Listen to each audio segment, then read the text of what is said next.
Danielle from WFAN in New York. I mean, this is a full circle moment. Young Sam Darnold. Now you guys are playing for a ring. Kind of three questions here. What have you seen in his evolution as a quarterback on the field?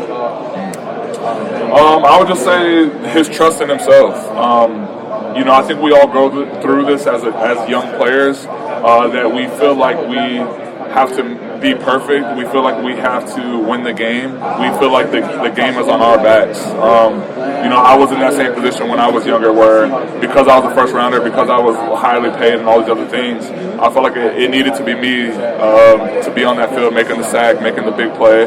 Over time, you start to realize that it really is the ultimate team sport, and you don't have to be perfect. You can rely on your teammates, and I think he does a good job of controlling what he can control and taking what's given to him. And what about off the field, the growth? I mean, you guys were apart for a little bit, now you're back together. How has he grown off the field? I think he's grown a lot off the field, but one thing I've always respected about Sam is just his professionalism, the way he shows up to work, how hard, like the type of guy he is, just a good teammate to everybody, just a good leader. And I think, that's just progressed and gotten better over his time, but I think he's always been that guy. My final question is, can you talk about this instant gratification culture about quarterbacks, first-round quarterbacks that are in this league? I think it's a detriment. Your thoughts? What's that? The instant gratification. They need to come in, they need to be the savior and rescue the team. No, that's a good point.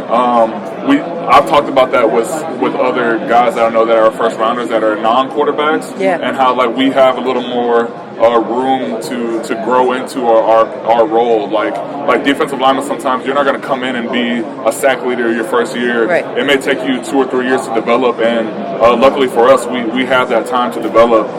Sometimes first rounders, they're going to first round quarterbacks. I'm saying sometimes they go to organizations that have had bad seasons for a long time, and they're expecting fan bases are expecting them to come in and change their program right away. But like I was just saying about Sam, it's an ultimate team sport. One guy is not going to come in and change the whole program right away, and I think it's honestly putting too much weight on a young guy's shoulders to change a program overnight. I think quarterbacks, just like every other player, needs time to develop. Thank you. Good luck.